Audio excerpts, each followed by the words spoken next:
What's going on, guys? Welcome back to Everyday Struggle. I am Nadeska here with Akademiks and Wayno. I'm sorry I could not make it to work yesterday, but it's good to be back, my friends. How are you doing? Listen, man, is everything okay? But listen, if y'all don't know, Nadeska lives, she got a huge ass land. She lives in a mansion, and I can imagine it takes a lot to light up all them rooms. So when you're out of power, the whole city's out of power. Is everything good where you're at? I was reading by candlelight yesterday, Akademiks. It was very relaxing, but thank you for being concerned. We're just happy to have you back, Nadeska. Forget all that he's talking about. We're happy to have you back. It was kind of odd. It's always odd doing this show without you. Yeah, you guys do a really good job, though, so I'm never worried about you. It's cool. But it's nice to be back. No rumors. Yeah, stop looking around, Akademiks, lying about mansions and all this bullshit. All right, let's get into the show. Maybe we can go a little bit long today. So early in the week, we were having this conversation about Apple Music and Spotify and how much market share they have. So here's a fan question for you guys. Trying to get to the bottom of this or some type of solution or foresight. So if streaming services actually put up big money to sign artists and the labels feel crossed and start to pull their old catalog from streaming services, where do Spotify and Apple Music go from there? Or will labels never be able to revert back to no streaming because too much money is in jeopardy? And an artist just trying to get some clarity and get prepped. So it's a pretty good question because we know that the streaming services do have a lot of power, but they do not own all of the catalogs. What do you guys think? I think, honestly, instead of them just signing artists, they should just license the music. Because even with an artist going to a streaming service, that's a new experiment. Like, people gonna be a little bit reluctant until somebody who's really big does it, or unless they sign somebody that's up and coming and they break an act. So I think, like, in order for them to do something like that, they would have to just license the music and for a certain time period, like maybe a year, a couple of months, and then let the artists go out to do whatever it is they want to do after that. Because I don't see artists signing to streaming companies, like directly to streaming companies, because most of the artists don't know the business. So they'll rather go to a label that has more services than just a streaming company that just does streaming from an e-commerce standpoint.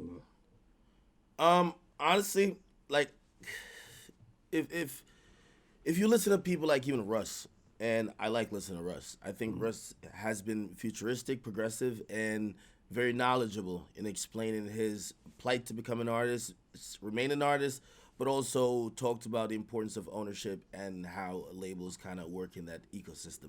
I think more and more artists, whether it's Tory Lanez going independent, other artists even considering that, other artists kind of looking at their deals and saying this is kind of bullshit. Like, I think a lot of people in this day and age look at their labels as glorified banks. They outsource many things at labels. Wayno could tell you they outsource the marketing. They're outsourcing everything. They don't even. Not only are they outsourcing many of their quote unquote services, so basically they barely doing anything in house. They don't have. Most labels don't even have artist development. They're usually trying to sign ready to go artists, and ready to go as in there's a record prepped already. That's a fact. So because of that, that gives leverage to a non-label, which would be a streaming service, which is essential. A streaming service like Apple Music or Spotify is essential.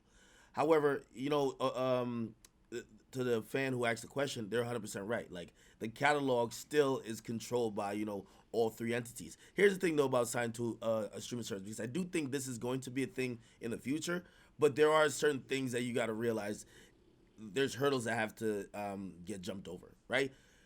At least if you're signed to Universal, yeah, Universal has mutual relationships with Tidal, Apple Music, and Spotify. Now, Apple Music, Spotify, and Tidal, they're competitors. If you sign to Spotify, you're almost giving up you're giving up pretty much one half of the pie, because pretty much they split it half and half with Apple. If you sign to Apple, you have business interests with them. Why the heck is Spotify going to support you? We saw that even happening a little bit when we saw the exclusives thing happen. We haven't seen no exclusive shit happen since. Remember, Chainz was the independent guy, and we like, oh, so Chainz is going to be the first guy that signs to, like, Apple. Yeah, we haven't seen anything else. Didn't Drake have a situation, like an exclusive situation at one point?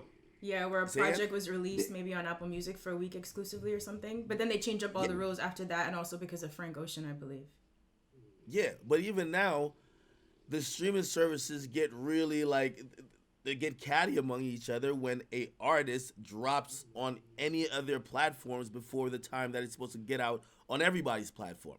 So I guess what I'm saying is that if that is a situation, maybe you do need a third party, and that's what the label it still is. You need the third party entity that has mutual relationships with all y'all. Because I'm sorry, I wouldn't just want to only be on Spotify.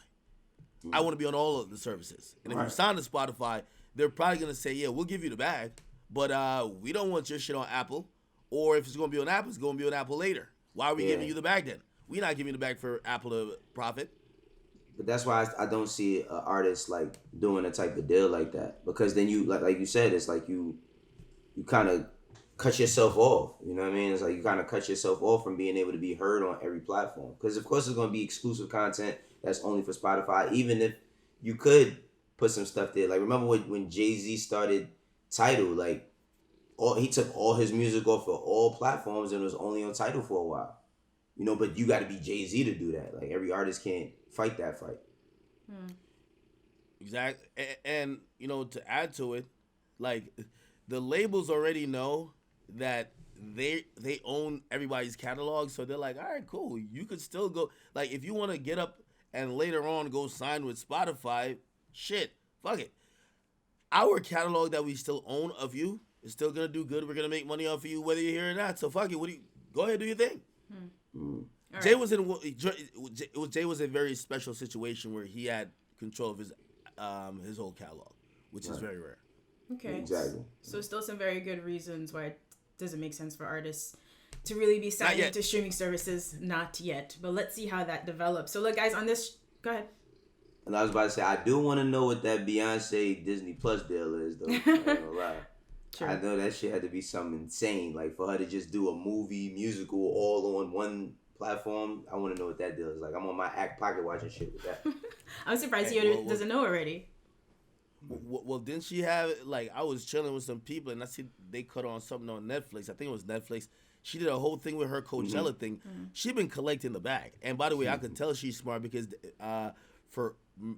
remember the story that came out for Uber? She performed at some holiday party for, like, the employees and said, you know, fuck pay me. I can't afford me anyway right now. Just give me, like, a little percentage of the company, which she later allegedly cashed out when they went public. So she's definitely a smart businesswoman. Pay me in equity. She's a serious one. So we have a lot of conversations on this show about how important business is. Good business is when you're an artist, besides just being a talent, or else you're going to inevitably get screwed at some point. So Lil Baby, really having a moment right now, tweeted something interesting yesterday, went viral. The business gotta outweigh the talent. Baby's obviously very, very talented. But are you guys surprised to hear him say this? Absolutely not, because it's totally accurate. I think that's the problem that people always get confused. They think that, you know, their talent supersedes them knowing what they're getting into. Your talent is only 10% of your business in music business, for real. It's like a lot of that shit is predicated on relationships.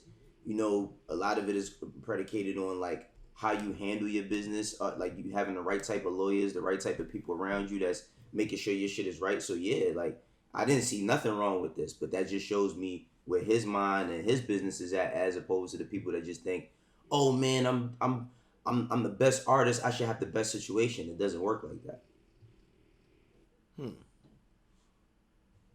I'm not here to disagree with Wayno. Well, actually, I am here to disagree with Wayno. But I didn't, whatever Wayno was saying, that's right. I didn't look at it like that. Okay. I looked at it like, why is Baby tweeting this out? Why is Baby tweeting this out when Yachty came up on Everyday Struggle 2 years ago? He was kind of exposed for not knowing the in and outs of his deal, which we later realized it was blatantly a 360. Why is Baby tweeting this out when the Migos are suing QC to get off of QC? And then when we see some of the terms of the contract come out via the lawsuit, it's a 360. Very bad splits. Seem on the Migos side, not too good business. If I'm assuming what I've heard with Skip and Flipper, I'm wondering why Baby's tweeting this out, because you're in the same infrastructure. Now I get it, hottest artist for a while, but this is where we got to get off the hypotheticals, right? Because this is where I would want to bring the debate to. Okay.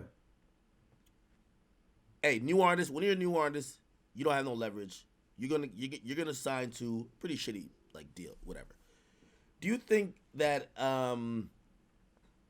we're gonna play labeling artists? If Lil Baby was renegotiating his contract right now, Mm-hmm.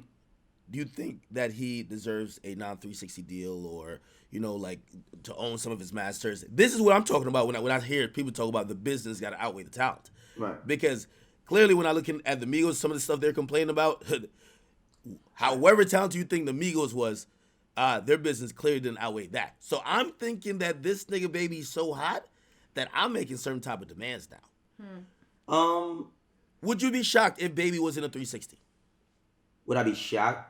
No, Yeah. but I think that I wouldn't be shocked if he was in a 360 deal, but I also don't think that he had a very, very large deal to begin with. So if he did want to renegotiate terms, that would be totally in his favor. Like, he's totally superseded. Now, when it comes to the Migos, I don't think that their gripe is solely on business. I think that their gripe is more personal than it is business. Yeah, no, well, you got to realize a lot of these artists, they don't see the business issues until shit either slows up or changes. So let me ask you again. Go ahead. And I'm gonna kind of a little bit divert off the Migos, because I want to, you at least having some experience, in that label system, or even dealing with artists, because you're a manager as well. Right. If you had an artist that is Baby level hot, one of the hottest in the game, and it's time to renegotiate. They want to re-up. Yeah. Gotta re-up time. If Baby signed another 360 deal, being this hot, would that be good business? Nah, I don't think it would be I don't think it would be good business, because we already know. Kick some game to me. If you're a manager and you're pulling up to renegotiate, or you even listen to offers, what's good business being Baby hot? Good business being Baby hot. Well, he's already shown that he could heavily recoup solely off his music. So big bag. We gotta get a big bag. I gotta get a big bag. Secondly, I don't want any ancillary. I wouldn't want any ancillary involved, because an ancillary is the money that you make outside. For the people who don't know, the money that you make outside. So, i.e., like a sneaker deal or a juice deal, whatever, clothing, etc.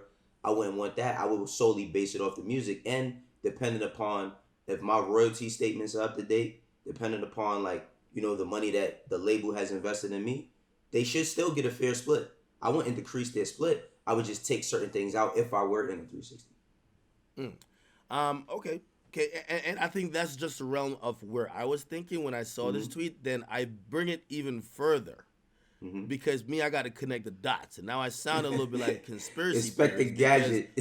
But we did cover this on the show. Do you remember when Baby did come out and basically said, yo, I need this and this amount of money from P to make some shit happen? Now, again, he later clarified that wasn't really nothing too big. However, based on all the topics we do cover on the show, don't we cover a lot of artists who they're strategic with putting certain shit public in terms of further renegotiation or whatever the case is?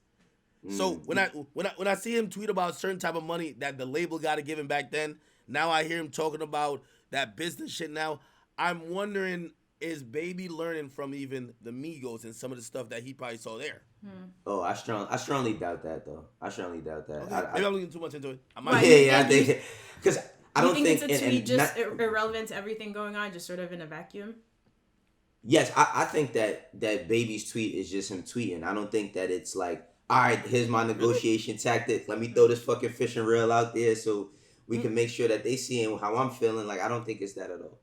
No, well, it's not a negotiation tactic, but like, yo, hey, this is my mindset right now, so y'all gonna take me serious. Like, I'm not acquiescing to shit. And also, you gotta realize, anybody who's negotiating a music contract, whether you're reading up shit, even a management contract at this point, anything to do with music, ain't nobody outside touring. Because sometimes niggas will sign a bullshit record deal and be like, all right, cool. So you don't get into my tour, bet. I'm about to hit all these clubs. I'm getting all the hostings. I'm going on tour. I'm going to make shit ton of money. You keep that shit, I'm good. Now niggas is probably looking like, yo, Baby's probably saying, wait, my album is doing 60,000 every week for the last 12 weeks. I'm doing this amount of streams. Wait, how the splits is coming out? again, I'm being a little bit hypothetical, so I don't want to accuse of what's going on. But I'm just looking a little bit deeper. Because when I look on Baby's Twitter timeline, he be tweeting out all type of just fly shit. And now he's talking about business. I'm just saying, for any artist now, shit, I remember talking to Tory Lanez. Tory said, let me calculate it for you. I don't even have to put out music. My music does about 4 to 5 million. This is only on like Spotify or something like that. Like a day. Maybe it was overall. He says, I do the math. It's about $5,000 like per million, right? So if I do like 4 to 5, do the math. Let's just call it. I make $20,000 every day for the labels. Every day, 20,000. No matter what I'm doing, make 20,000 every single day.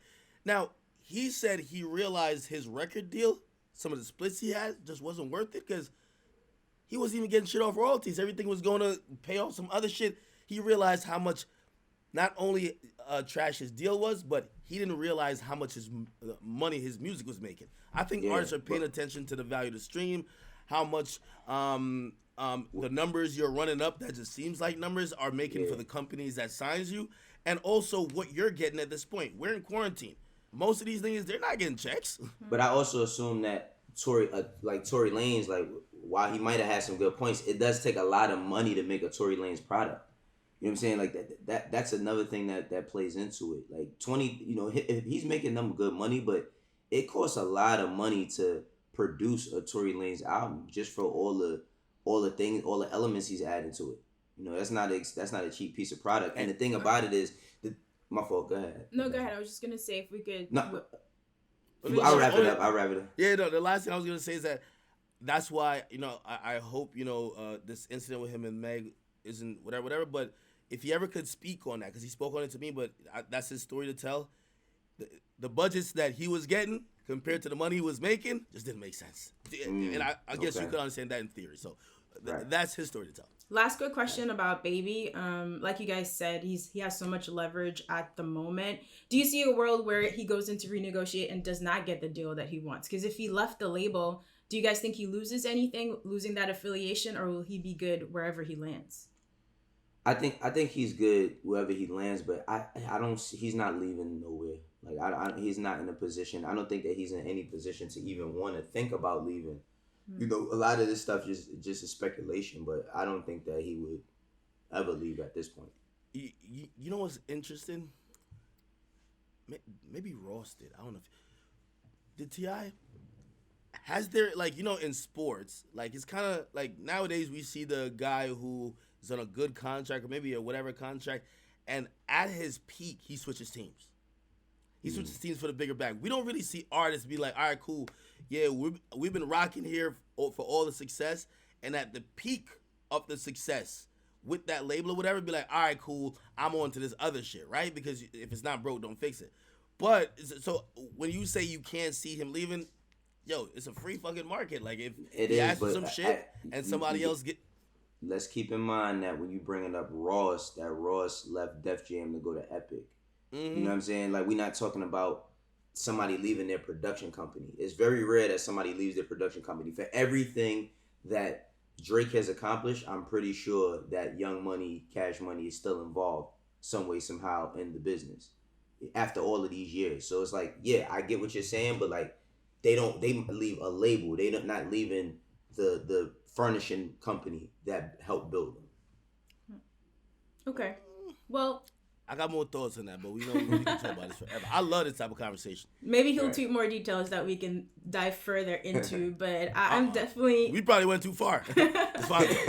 We got a show to make. I'm sorry. Maybe I love you. P, I love you too, but we got a show to make. Look, I'm definitely impressed by Lil Baby's business acumen. Even hearing him think further down the line when he says he wants to sign a pop star like Selena Gomez or something. So today for Heat Check, we're going to highlight an artist that he's invested a lot of time to. So today's Heat Check artist is 42 Dugg. He's from Detroit and has a few standout records, including The Streets, Free Mine and We Paid with Lil Baby. So Dugg started writing his raps while he was serving time in jail, and in 2018 he dropped 2 mixtapes and his breakthrough record, The Street. Last year he signed a joint venture with Yo Gotti's CMG label and Lil Baby's 4PF and released Young and Turned. So that tape featured both Gotti and Lil Baby along with T Grizzly and Black Youngsta. Since then he's toured with Baby. He was featured on My Turn on 2 tracks. We Paid became his first top 10 record, and in March this year he released Young and Turned Volume 2. What do you guys like about 42 Dugg? Obviously, Baby saw something special in him.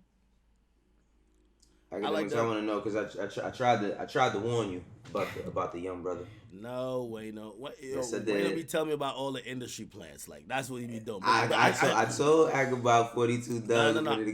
No. I fucked with Dugg, right? But like, here's the thing about Dugg, right? Dugg is a street nigga, and when you have an artist who has a street presence. Like, for example, the Kid Leroy, and I'm sorry to bring up another artist, but the Kid Leroy, I don't know who the fuck he is. Like, all I know he was kind of cool with Juice WRLD. Like, that's such a different world that unless you're like fully into that world, you can't even understand how that person even came to be.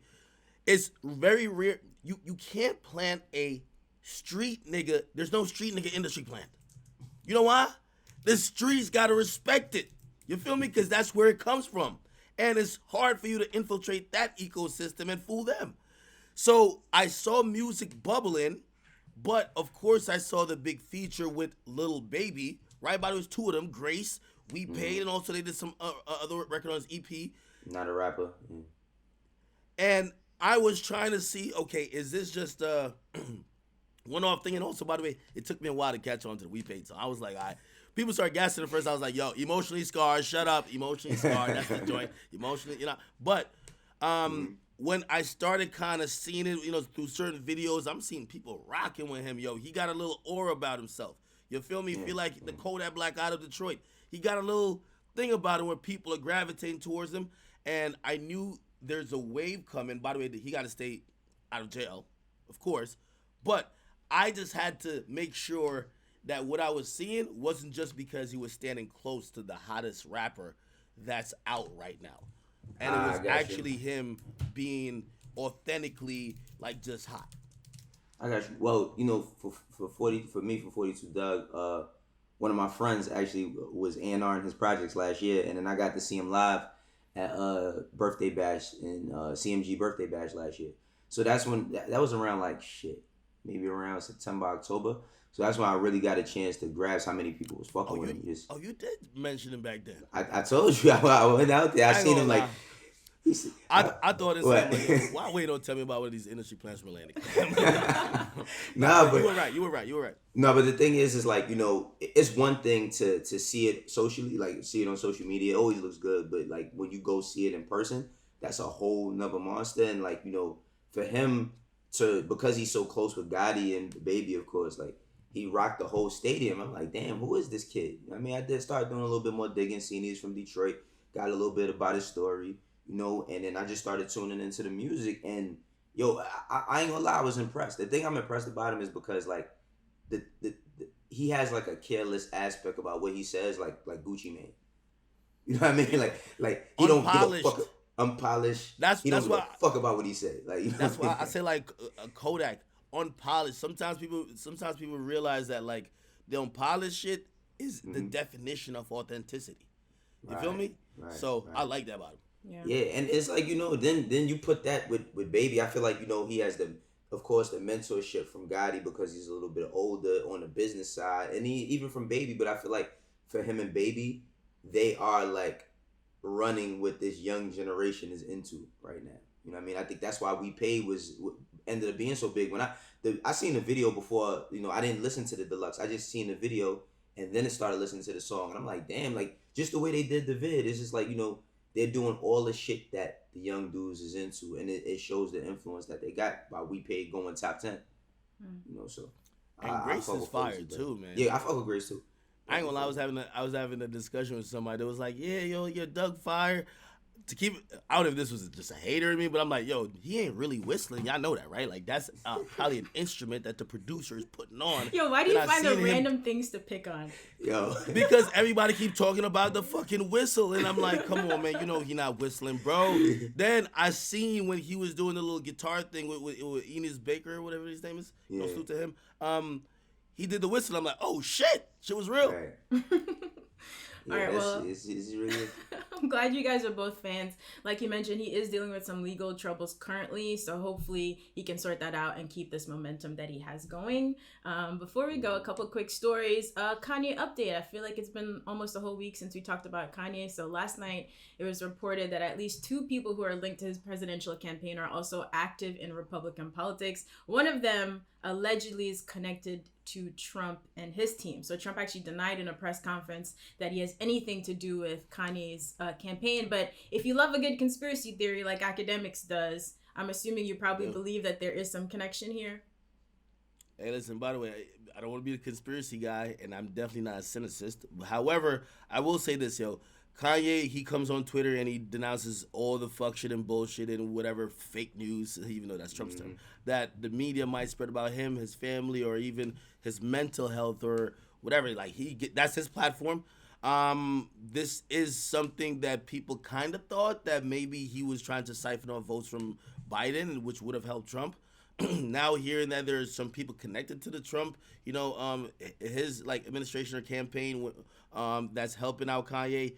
If Kanye don't come out and say, no, we ain't got nothing to do with it, even then, I'm going to still whatever. But if he just stays silent, nigga, you're caught with your hand in the cookie jar. And damn it, Kanye, I can't believe you just did that shit. That would be wild. But I'm expecting a Twitter rant Kanye today. Did something. You can't believe, like, come on, man. Like, listen, he's surprised us. Wait. You wouldn't be shocked if Kanye's only reason for going into politics is to hurt Trump. Biden to help Trump? No, I wouldn't be shocked. Are you crazy, nigga? Have you been paying attention for the last 2 years? No, I would not be shocked. That's his man. Yeah, the fuck? I wouldn't be shocked at all. You denounced him recently. You got to keep up. You denounced him recently. Yeah, it's all propaganda. So you don't believe it? I listen, man. I never once took Kanye running for president as a very serious thing. No matter how passionate he says he's about it, no matter how he just lacks, for me, even with Trump becoming the president, and it's crazy seeing a person who got stone cold stunned being the fucking president of today's America. But I never thought that Kanye was really running. So if some shit like this was true, I would not be surprised at all. I wouldn't be surprised. Come on, man. I think this is a test run for 2024. So I didn't think he was. I think Kanye actually thinks he's better than Trump. I can't see he's better than everybody. Yeah, I can't see Kanye actually being a pawn for Trump. Like, Kanye, come on, man. Where's the true narcissist? He's already been a pawn for Trump. What are you talking about? Yeah, but Kanye is a true narcissist, just like Trump. And you never sun yourself for another man. You got to be the boss. You got to be the Dame Dash. You're the boss. You're the boss. Akademiks. Do you know how powerful it was for Kanye West to put on that MAGA hat? Whether he agreed or didn't agree, just by him endorsing that product. He's a product person. Everything about him is product, right? So do you know how much of a pawn he looked like wearing that hat, going into the White House as this strong black man is saying, yo, you make me feel like you're my dad, all of that. You don't think that's being a pawn? He's been a pawn. We gonna act like that. None of that happened. That is pawnish. It's pawnish. That is pawnish. All I'm just saying is that you got to realize. I think the reason why Kanye has been attracted to the president, like being in politics or whatever, is after he saw it was like, wait, this fuck nigga became president. Oh, I'm a bigger celebrity than him. I'm up next. Listen, I feel like if there was an application to apply to be God, Kanye would do it. Like, you know what I mean? Yeah, like that's what I'm saying. The people who think like that sometimes they'll be a pawn in disguise to overthrow this person that they could be the guy. I'm just saying. No, 2024, Kanye is getting Trump. Well, Trump gonna be out of here regardless by then. But Kanye wants to be president. Kanye wants to be president. A pawn in disguise. All right, let's how about this for a positive ending to the show. So Roc Nation has teamed up with Long Island University in Brooklyn to start a new school called the Roc Nation School of Music, Sports, and Entertainment, which is pretty dope. Students can start enrolling in fall 2021. They can major in things like music technology, entrepreneurship, and production, plus sports management. You guys think we should sign up for like a test course? I kind of miss school. I would. Well, I really want to know what Akademiks thinks, being that him and his co-conspirators are so heavy on the criticism of Roc Nation. I want to know what Akademiks. No, I don't have much criticism of Roc Nation. Like, well, first of all, this seems like kind of what Juilliard is. It's a school of people with great talents and aspirations. So I think this is a good thing. I don't have no criticism of Roc Nation, other than I feel like they're trying to siphon off talent, and they're doing what usually black people accuse the big bad white labels of doing to other smaller companies, because they're doing it to Generation Now, they're doing it to fucking 1501, but that's neither here nor there. The other thing about the CEO shit, that was just pointing out hypocrisy, because I don't give a fuck. The president of Complex could be a snitch. I don't care. I'm still here, nigga. That got nothing to do with my check. As long as the zeros are still there, I am here, buddy. Okay. Zeros. You heard him. That's zeros. It's $100. Like, what are you talking about? That's plural. All I'm just trying to say is that, listen, I don't make statements like I can't be in certain places or whatever. I do a job. Okay, I do a job. But Roc Nation, I like the moves that they're making. Trying to get people of color to get into some of these positions, because you know what? For too long, it was a thing that like African Americans felt they got to be the star. Oh yeah, you can't dunk? All right, man, get out. There's no more sport. There's no more place in sports for you if you can't dunk. You could be a sport. Get into sports management. I be telling people, that's why sometimes people be thinking I'm flexing. I'm like, some of these rappers are broke. Some of y'all need to look into other professions other than being the fucking star. Go be a journalist. Go make videos. Be a manager. Like, what's up with y'all? Like, if you really it's a lot of different hustles out here. A lot of different hustles. Wayno, you have like 30 of them, right? I think passing on that knowledge, you got to salute to Jay for that. That's what I salute Jay on that.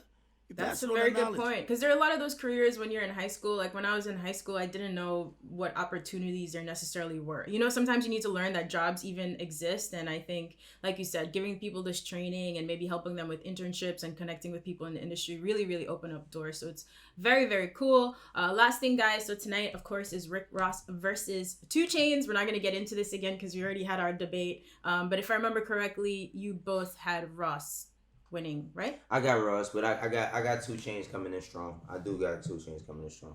Wait, no, I'm gonna be in that chat tonight. I'm gonna let you. I'm in the chat too. I'm in the chat. Okay, great, because I'm gonna be scoring it. And okay, you bring your score on Monday, and I'm gonna bring my score on Monday. Because I told you it should be, but you was acting like I was being. You said 15-5, man. You said 17-3. 15-5, like come on, man. We not gonna do that to my man Chainz, man. Chainz. I said 17-3, like stop. You said 17-3. I said 15-5. Okay, that's still crazy. Like if it's 12-8, Ross is slacking. Slacking? I might DM him a playlist. I might DM him a playlist like you're gonna be at least 11-0 with these off rip. Nah, Sam Sneak got it. I think it's gonna be good. I think there's gonna be another one of those verses that's gonna have viral moments for sure. It's going to definitely have viral moments, but it's also going to be very eye-opening as to what Ross and 2 Chainz have given us over this time. And I think that's the dopest thing about Verzuz. It's a real eye-opener to say, damn, I forgot about that one. You know what I mean? Ross's voice, extra pause on this, is always so soothing. Trust me. I like hearing him talk. And I can't wait for him to hear him do the, I can't wait. Pause. You see? Pause. You see? Why Wayno gotta laugh like that? I gave a disclaimer, bro. Ross talks smash smooth, bro. He does. He's a slick talking South dude, man. All right, I'm glad you guys are really excited. Viewers, I hope you guys are gonna tune in as well. Maybe you can share your thoughts with us on Twitter at EverydayStrug with 2 G's, Rick Ross versus 2 Chainz. You can stream it on Apple Music. Thank you guys for watching. We'll see you here on Monday.